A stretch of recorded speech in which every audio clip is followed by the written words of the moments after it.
નમસ્કાર, હું છું કિરણ કાપુરે. તમે જોઈ રહ્યા છો નવજીવન ન્યૂઝ. આજે અમે લાચાર છીએ. એક નાગરિક તરીકે અમે લાચારી અનુભવી રહ્યા છીએ, કારણ કે ફરી એકવાર ડીસામાં એવી ઘટના બની છે અને તેમાં સામાન્ય લોકોના જીવ ગયા છે. આ ઘટનાઓ આવી ગુજરાતમાં અવારનવાર બનતી રહી છે. હરણીકાંડ હોય, તક્ષશિલા હોય કે પછી મોરબીનો બ્રિજ હોય, સામાન્ય લોકો મરે છે ને એના પછી ટ્વીટ થાય છે, નિવેદનો આવે છે અને પછી સહાયની જાહેરાત થાય છે. આના પછી આવી ઘટનાઓમાં કશું થતું નથી. અને આ પૂરા વિષયને લઈને પ્રશાંત દયાળ સાથે ચર્ચા કરીએ. વૈષ્ણવજન તો તેને કહીએ જે પીડ પરાઈ જાનાને રે. ટીઆરબી, હરણી, તક્ષશિલા અને હવે આ ડીસાવાળી ઘટના બની. હવે આ બે પછી નિવેદન આવે, ટ્વીટ થાય, ફરીથી એ જ સહાય આપે સરકાર. તો હવે આ બેદરકારી તો અવારનવાર હવે સામે આવે છે. તો અલ્ટિમેટલી આ ઘટનાઓ બને છે તો એમાં આપણે જવાબદાર કોને ઠેરવીશું? જવાબદાર કોણ આમાં? કિરણ, મારે એ કહેવું છે, જરા કહેતા ખરાબ પણ લાગે છે કે આપણે કોઈ ઘટનામાંથી કશું જ શીખતા નથી. સૌથી પહેલાં આપણે મોરબીની જ વાત કરીએ, ટૂંકા સમયની જ વાત કરીએ છીએ કે મોરબીમાં 135 લોકો મરી જાય છે. ઝૂલતા પુલ ઉપરથી પડે છે કે જે લોકો આનંદ કરવા ગયા હતા પણ એમને ખબર નહોતો એમનો આનંદ આટલો મોંઘો મળશે અને ત્યાં એમને મોત મળે છે. 135 લોકો મરી જાય છે. જ્યારે 135 લોકો મરી જાય છે ત્યારે આપણે દુઃખ વ્યક્ત કરીએ છીએ, ચિંતા વ્યક્ત કરીએ છીએ. પત્રકારો પણ દોડાદોડી કરે છે અને પછી એવું થાય છે કે સમય જતાં બધા જ બધી વસ્તુ ભૂલવા લાગે છે. મામલો સુપ્રીમ કોર્ટ સુધી જાય છે. જો આપણે મોરબીમાંથી શીખ્યા હોત તો ટીઆરબી કાંડ ન થયો હોત. મુંબઈમાં, રાજકોટની અંદર જે ટીઆરબી ગેમ ઝોન હતો એમાં 27 લોકો માર્યા જાય છે. ટીઆરબી કાંડ થયો ત્યારે પણ આપણે બહુ બૂમો પાડી, સરકારે પણ બહુ દાવા કર્યા. અને એના પછી હરણીકાંડ થાય છે. એમાં 12 બાળકો અને 2 શિક્ષકો વડોદરાના હરણી તળાવમાં ડૂબી જાય છે. હજી પણ એ બધી મેટરો કોર્ટમાં પેન્ડિંગ છે. કોર્ટ ક્યારે ચુકાદો આપશે, ક્યારે રાહત મળશે, લોકોને ખબર નથી. અને હવે જ્યારે આજે બનાસકાંઠાના ડીસા પાસે ફેક્ટરીમાં બ્લાસ્ટ થાય છે અને એની અંદર પણ અત્યાર સુધી 19 મૃતદેહો મળ્યા છે. હું કહીશ કે મૃતદેહો નથી મળ્યા, મૃતદેહોના પોટલા મળ્યા છે. કારણ કે આપણે જે દ્રશ્યો જોયા છે એ બહુ કંપાવનારા છે. હવે તારો જે સવાલ છે કે કોણ જવાબદાર, તો હું એવું કહીશ કે આપણે બધા જ જવાબદાર છીએ. કારણ કે આપણી અંદર જે ભૂલી જવાની આદત છે, સરકાર ભૂલી જાય છે, પોલીસ ભૂલી જાય છે, લોકો ભૂલી જાય છે, પત્રકાર ભૂલી જાય છે અને પછી આપણે એ વાતને છોડી દઈએ છીએ. મને એવું લાગે છે કે આખી ઘટના માટે આપણે બધા જ જવાબદાર છીએ. કારણ કે આપણને ભૂલતા આવડી ગયું છે અને આપણને જે ઘટે છે એમાંથી કંઈ શીખવું નથી. આ એનું પરિણામ છે. પણ પબ્લિક પરસેપ્શન તો ભૂલવાનું રહ્યું છે. આપણે અનેક વર્ષોથી જોયું છે કે પબ્લિક લોકો છે એ ભૂલી જાય છે કોઈ પણ ઘટનાને. પણ આપણે સરકાર અને કાયદો એ તો કમસે કમ આવી ઘટનાને યાદ રાખીને એની પ્રક્રિયા ઝડપભેર પૂરી કરીને એમાં કશું કંઈક લોજિકલ એન્ડ ઉપર વાતને લઈ આવે એવું તો થઈ શકે, જે નથી થઈ રહ્યું. જેના કારણે આ ઘટનાઓ ભૂલાઈ જાય છે, કારણ કે સજા નથી થતી, જે કોઈ જવાબદાર છે એ. અને પછી એના પછી પણ જે કાર્યવાહી થવી જોઈએ, બરાબર, એ સમજો કે તક્ષશિલા થયું ત્યારે ટ્યુશન જે કંઈ આવી જગ્યાઓ થતા હતા ત્યાં તરાપ મૂકી, સરકારે એક્શન લીધા. હરણીકાંડ પછી બોટ બંધ કરાવી એવી જગ્યાએ. તો એ ખાલી તત્પૂરતું હોય છે. પછી એના પછી એક સમય વીત્યા પછી કાયદો એનું કામ નથી કરતું એવું લાગે છે. કિરણ, તારી વાત સાચી છે કે કાયદો જો પોતાની રીતે કામ કરે તો ઘણું કામ થાય. પણ સવાલ અહીંયા એવો છે કે દરેક ઘટના આપણા દેશની અંદર કે આપણા રાજ્યની અંદર એવી બને છે જે બીજા કરતાં કંઈક જુદી જ છે. ઉદાહરણ રૂપે કહું કે મોરબીની અંદર ઝૂલતો પુલ તૂટ્યો, તો પુલ તૂટ્યા પછી હવે સરકાર બધી જ જગ્યાએ, માની લો કે અમદાવાદની અંદર અટલ બ્રિજ છે જે જોવા હજારો લોકો આવે છે, તો થોડા સમય માટે અટલ બ્રિજ બંધ કરી દીધો હતો. પછી હરણીકાંડ થયું તો હવે હજી પણ બોટિંગ બંધ છે, એટલે અમદાવાદની અંદર. તો આ પ્રકારના જે પગલાં લેવાય છે કે હજી સુધી આ ફટાકડાવાળી ઘટના નહોતી થઈ, આ ઘટના એનાથી ઘટી. હવે આ ઘટના તમારે સમજવા જેવી છે. આપણે પહેલાં બનાસકાંઠાની ઘટનાની વાત કરી જેથી દર્શકોને પણ સમજાય. આ ડીસા પાસે આવેલા એક નાનકડા ગામની અંદર આ ઘટના ઘટે છે અને જે પિતા પુત્ર છે, સિંધી અટક છે એમની, એ લોકો ફટાકડાના ગોડાઉન તરીકે આની મંજૂરી માગે છે. આ જે ફટાકડાનું ગોડાઉનની જે મંજૂરી માગવામાં આવી તે ગ્રામ્ય વિસ્તારમાં છે, એટલે એની પરમિશનની પ્રોસિજર બે લોકો કરે છે, એક કલેક્ટર ઓફિસ કરે છે અને એક પોલીસ કરે છે. અને કાયમી લાઇસન્સ, ફટાકડાના બે પ્રકારના લાઇસન્સ હોય છે. આ કાયમી લાઇસન્સની મંજૂરી હતી, એટલે ડીવાયએસપી કક્ષાથી આનું લાઇસન્સ ઇસ્યુ થાય છે.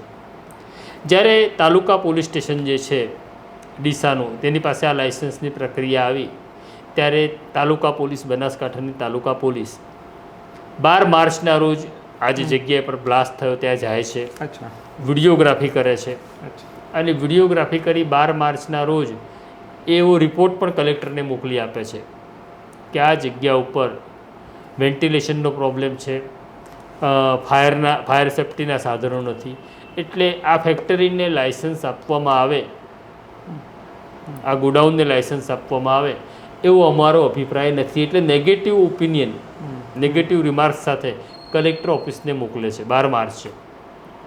હજી સુધી કલેક્ટર ઓફિસે આ લાઇસન્સની પ્રક્રિયા પૂર્ણ કરી નહોતી.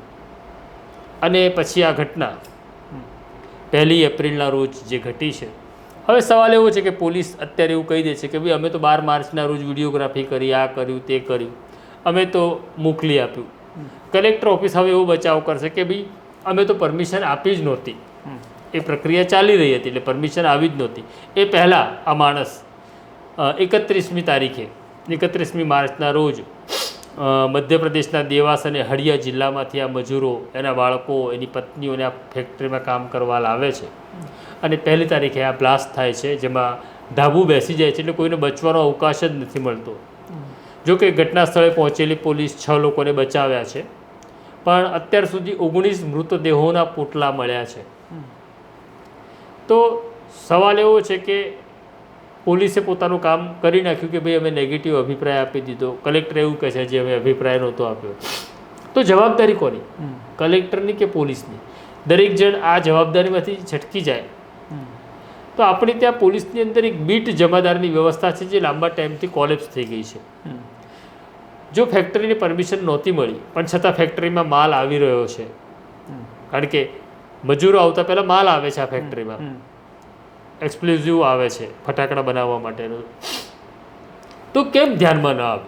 બીટ જમાદાર છે કે ત્યાંના પીએસઆઈ છે, એને ધ્યાન રાખવાનું હોય છે, એનું કામ જ હોય છે. તમે એવું કહી દો કે આ મકાન હવે સીલ છે, આ મકાનમાં હવે અમે પરમિશન નથી આપતા, તો એ મકાનમાં પ્રવૃત્તિ શરૂ થાય તો પોલીસના ધ્યાનમાં આવવું જોઈતું હતું ને.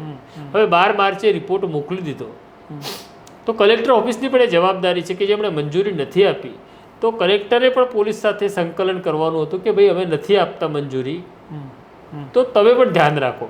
તો આવી કોઈ પ્રોસિજર થઈ નહીં. અને જો આટલા બધા માણસો જો બહારથી આવે છે, નાનકડું ગામ છે જ્યાં ઘટના ઘટી, ડીસા પાસેનું જે નાનકડું ગામ છે, ત્યાં આટલા બધા માણસો આવે છે કે આ જે માલ સામાન આવ્યો હશે તો પોલીસના નોટિસમાં આવવું જોઈતું હતું ને નથી આવ્યું. તો એનો અર્થ કે પોલીસની ફેલ્યોર એટલા માટે છે કે ગામમાં એમના એવા સંપર્કો નથી કે જેણે કોઈકને પોલીસને જાણકારી આપે, અથવા જ્યારે 12 માર્ચના રોજ અભિપ્રાય નેગેટિવ આપે છે ત્યારે પોલીસે ગામવાળાને પણ કહેવાની જરૂર હતી ને કે ભાઈ અમે આ ફેક્ટરીને મંજૂરી નથી આપતા. કારણ કે માત્ર આ આ લોકોનો જ નહીં, મોટો બ્લાસ્ટ થયો હોત કે મોટી આગ લાગી હોત તો ગામના લોકોને પણ નુકસાન થતું ને, એ પણ માર્યા જતા ને.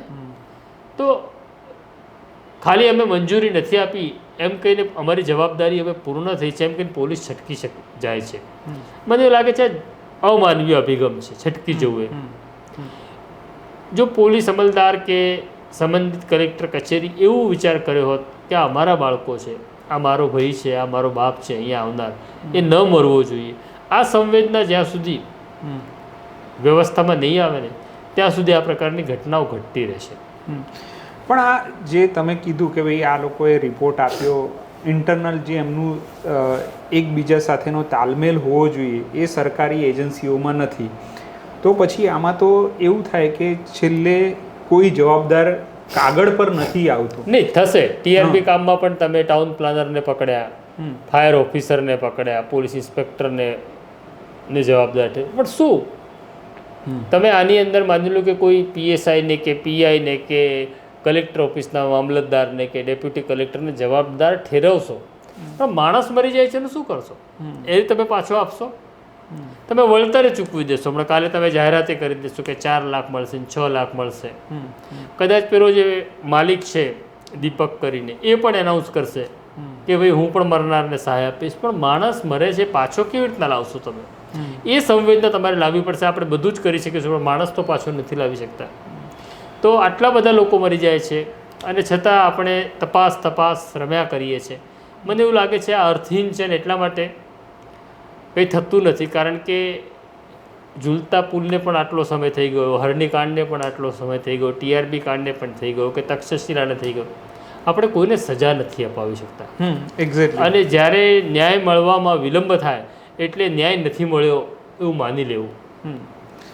પણ કેટલાક લોકો એવી દલીલ કરે છે, કેટલાક લોકો અસંવેદનશીલ, તમે સંવેદનાની વાત કરીને એમાં અસંવેદનશીલ થઈને વાત કરે છે કે ભાઈ અહીંયા આવી રીતે જોખમી જગ્યાએ કામ કરવાની જરૂર કેમ હતી. હરણીકાંડમાં એવું દલીલ થઈ કે ભાઈ આવા જગ્યાએ કેમ છોકરાઓને લઈ જવાની જરૂર થઈ. કાં તો બ્રિજ ઉપર જે મોરબી બ્રિજ ઉપર જે થયું તો એમાં એવું કીધું કે ભાઈ તમને દેખાતું હતું તો તમે કેમ ત્યાં ગયા. ટીઆરબીમાં બી એવી વાતો આવી કે ભાઈ તમને જોખમ દેખાતું હતું, કારણ કે લોકોએ સમજવું પડશે. એવી અસંવેદનશીલ, કારણ કે લોકો જ્યાં પોતાનું જોખમ નથી જોઈ શકતા ત્યાં મને લાગે છે કે સરકારી એજન્સી. આ અતાર્કિક સવાલ એટલા માટે છે કિરણ કે વડોદરાની અંદર પેલો એક નશા કરેલી હાલતમાં એક યુવક કાર લઈને નીકળે છે, એક સ્ત્રીનું મોત થાય છે, 6 લોકો ઘવાય છે. તો તમે એવી દલીલ કરશો કે રાત્રે તમારે શું કામ નીકળવાની જરૂર હતી? 10 વાગે તો તમારે સૂઈ ગયા હોત તમે, તો તમે ના મર્યા હોત. સવાલ એવો છે કે ભાઈ આ મજૂરો ફટાકડાની ફેક્ટરીમાં કામ કરવું એટલે આ બ્લાસ્ટ ન થાય તો પણ આ એટલું બધું જીવનું જોખમ હોય છે કે એનો જે એક્સપ્લોઝિવ ઉડતો હોય છે એ ફેફસામાં જાય છે, માણસને ટીબી થાય છે, લંગ્સના પ્રોબ્લેમ થાય. ગરીબી છે ને તો છેક મધ્યપ્રદેશના દેવાસ કે હળિયા જિલ્લામાંથી માણસ શું કામ કરવા અહીંયા આવે?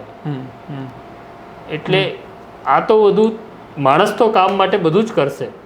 સવાલ એવો છે કે આપણી જે વ્યવસ્થા છે એ વ્યવસ્થા એટલી બધી નબળી છે કે એ વ્યવસ્થાને તોડી પણ શકાય, અને તોડ્યા પછી તમે એને સજા અપાવવામાં મહિનાઓ વર્ષો કાઢી નાખો, એ સજાનો કે ન્યાયનો કોઈ અર્થ રહેતો નથી અને વારે ઘડી આ ઘટનાઓનું પુનરાવર્તન ચાલતું રહે છે.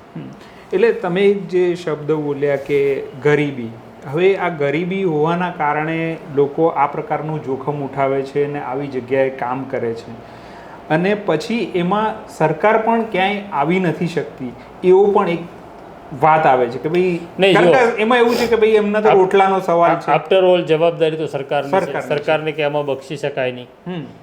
સરકાર એટલે કોણ? તો એ જગ્યા ઉપર સરકાર એટલે 2 લોકો હતા, એક કલેક્ટર ઓફિસ હતી ને એક પોલીસ હતી. તો અમે મંજૂરી આપી નહોતી ને ચાલવા લાગ્યું તો અમે શું કરીએ? તો એવું નહીં ચાલે ને. જવાબદારી તો તમારે નક્કી જ કરવી પડશે. બરાબર છે? તો એ જવાબદારી નક્કી થતી નથી કોઈના ઉપર ને કોઈને સજા થતી નથી. માત્ર સરકારી અમલદારોની બદલી થાય છે અને આ બધું જ જે થાય છે ને પબ્લિક પર્સપેક્ટિવને ધ્યાનમાં રાખીને થાય છે. ન્યાયને કારણે અથવા ભૂલ થઈ છે એની સજાના રૂપે કંઈ થતું નથી. કોઈકને સસ્પેન્ડ કરી દેવામાં આવે, કોઈકને પોસ્ટિંગ આપ્યા વગર 6 મહિને તમે બેસાડી રાખો તો શું? કોઈ ઠોસ તો થવું જોઈએ ને. અને મને તો થોડુંક એટલે મારે તો ભૂપેન્દ્ર પટેલને પણ કહેવું છે કે જો સંવેદનશીલ સરકારનો આપણે દાવો કરતા હોય તો ભૂપેન્દ્રભાઈ એ આ ઘટના એવી ખાતરી આપવી પડશે ભૂપેન્દ્રભાઈએ કે આ ગુજરાતનો છેલ્લો અકસ્માત હશે. એટલે માણસની બેદરકારીને થયેલો. માની લો કે ખૂબ વરસાદ પડે અને કંઈક થાય કે ભૂકંપ આવે તો કોઈ કશું રોકી શકે નહીં, પણ આ બધી ઘટનાઓ માનવ સર્જિત છે. તો ભૂપેન્દ્રભાઈ એવું કહેવું પડશે ગુજરાતની જનતાને કે ભાઈ માણસની બેદરકારીને કારણે થયેલો આ છેલ્લો બનાવ છે અને હવે પછી મારા ગુજરાતમાં કોઈ તંત્રની ભૂલને કારણે માણસ નહીં મરે. એવું તો ભૂપેન્દ્રભાઈ કહેવું પડશે ને.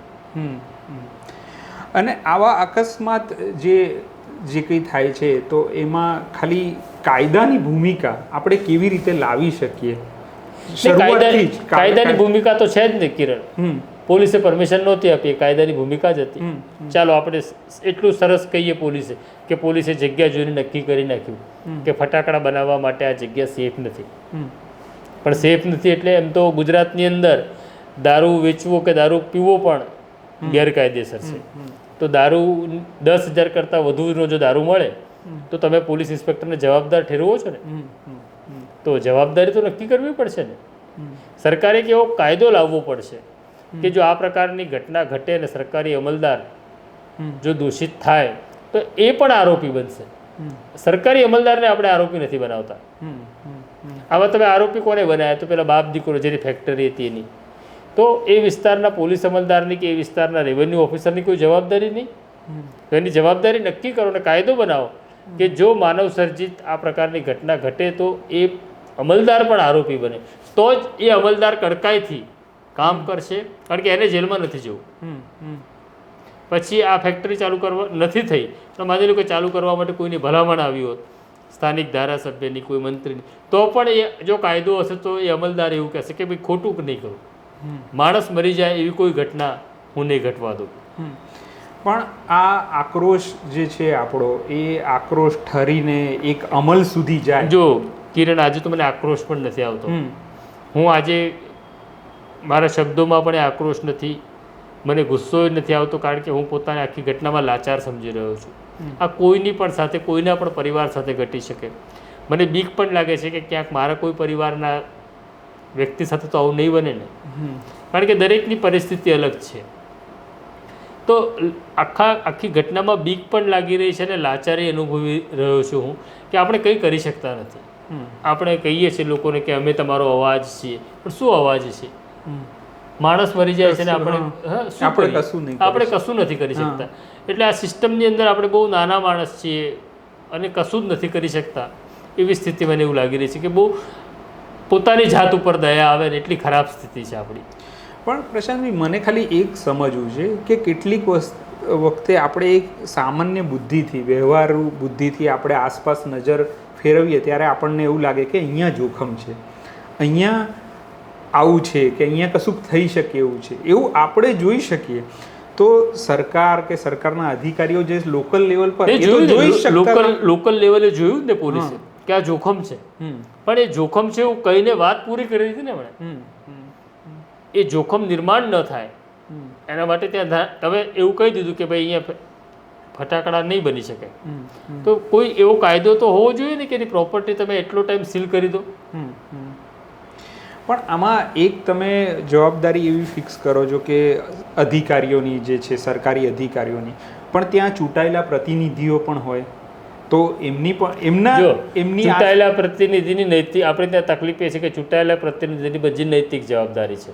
કારણ કે ચૂંટાયેલો પ્રતિનિધિ કોઈ કાગળ ઉપર સહી નથી કરતો, એ તમને ટેલિફોનથી સૂચના આપે છે. તમે એની સાચી ખોટી સૂચનાનો પાલન એટલા માટે કરો છો કારણ કે તમારા પોસ્ટિંગ એ કરાવે છે અથવા કરાવી શકે છે. તો જવાબદારી તો અધિકારીની જ નક્કી કરવી પડશે. જ્યાં સુધી અધિકારી જેલમાં નહીં જાય ત્યાં સુધી આ ઘટનાઓ ચાલતી રહેશે.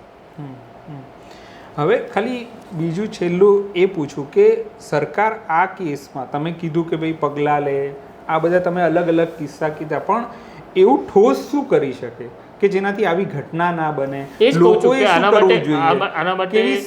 આના માટે ભૂપેન્દ્ર પટેલે તાત્કાલિક વટહુકમથી એક કાયદો બનાવવો પડે અને કાયદામાં આવી ઘટના ઘટે ત્યારે જો જવાબદાર અમલદાર માલુમ પડે તો એ જ એફઆઈઆરમાં એ અમલદારને આરોપી બનાવવો પડે અને આરોપી જો જેલમાં જાય તો જ આરોપી આ કાયદાનું કડક પાલન કરાવે. અત્યારે તો એમની એક છટકબારી છે કે અમે તો કાયદા પ્રમાણે કર્યું, પણ છતાં કોઈ માણસ કાયદો તોડે તો અમે શું કરીએ?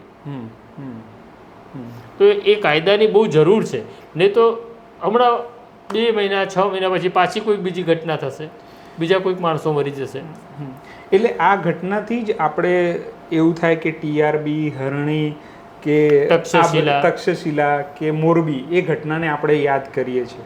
બાકી મને નથી લાગતું કે હવે પબ્લિકના જે એ લોકોને સ્મૃતિમાં આ ઘટનાઓ હોય કે ભાઈ આ ઘટનાઓમાં શું થયું એક્ઝેક્ટલી, કે ભાઈ હરણીકાંડમાં તપાસ ક્યાં પહોંચી. તું જો હું ક્યારનો એ વિચાર કરી રહ્યો હતો, ટીવીમાં વિઝ્યુઅલ જોઈ રહ્યો હતો કે તક્ષશિલા હોય, હરણી હોય, TRB હોય કે પછી મોરબી હોય, એના તું દ્રશ્યો તું જો તો ત્યાં રોકકળ ચાલતી હતી, લોકો બૂમો પાડતા હતા, સરકાર ઉપર નારાજ હતા, ગુસ્સો હતો, સરકારને ગાળો આપતા હતા, નેતાઓ પહોંચી ગયા હતા, મિનિસ્ટરો પહોંચી ગયા હતા. આ ઘટનામાં કેમ એવું નથી થતું?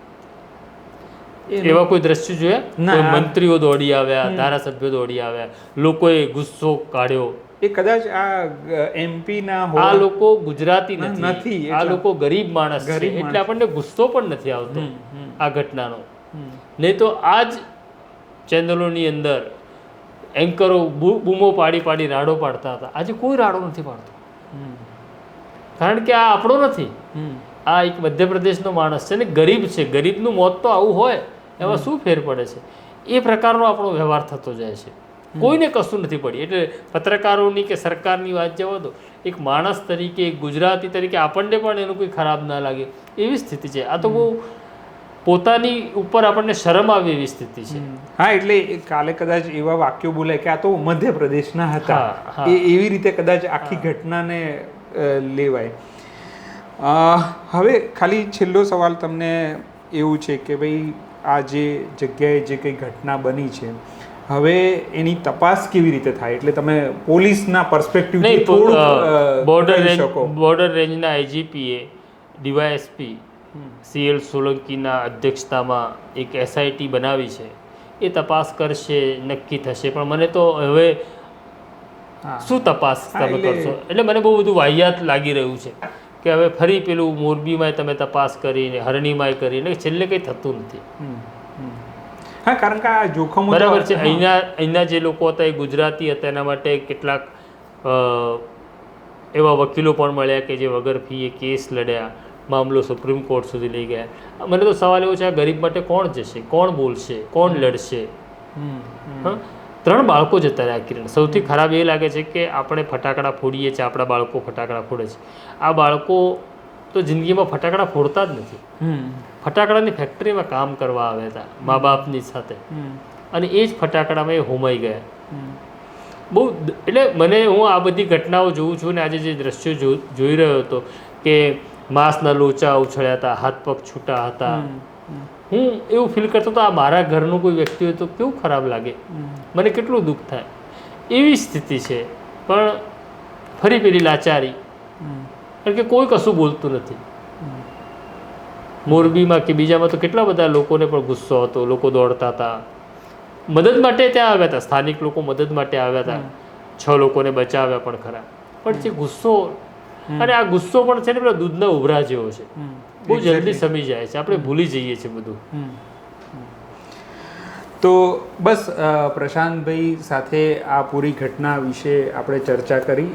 ખરેખર આ ચર્ચા કરવાનો આખો આશય એવો હતો કે આમાં ખાલી અમારો આક્રોશ ઠાલવવાનો કે પીડા મૂકવાની વાત નહોતી. અમને ખાલી એવું છે કે ભાઈ કોઈક રીતે આ જે સ્થિતિ છે એ બદલાવી જોઈએ, અને એ બદલાવ માટે જે કંઈ થોડા ઘણા સૂચન પ્રશાંતભાઈએ કર્યા, અને મુખ્યમંત્રી સુધી કદાચ જો આ વાત પહોંચે તો એવું થવું જોઈએ. નવજીવનનો આ પ્રયાસ છે કે અમે ગરીબ, પીડિત કે જે લોકોનો અવાજ દબાયેલો છે, અને આ તો બહુ કરુણ ઘટના છે કે આના વિશે એટલી વાત નથી થઈ રહી, આટલી ગંભીર ઘટના હોવા છતાં. તો એના માટે જ આ ચર્ચા અમે કરી. નમસ્કાર. વૈષ્ણવજન તો તેને કહીએ જે પીડ પરાય.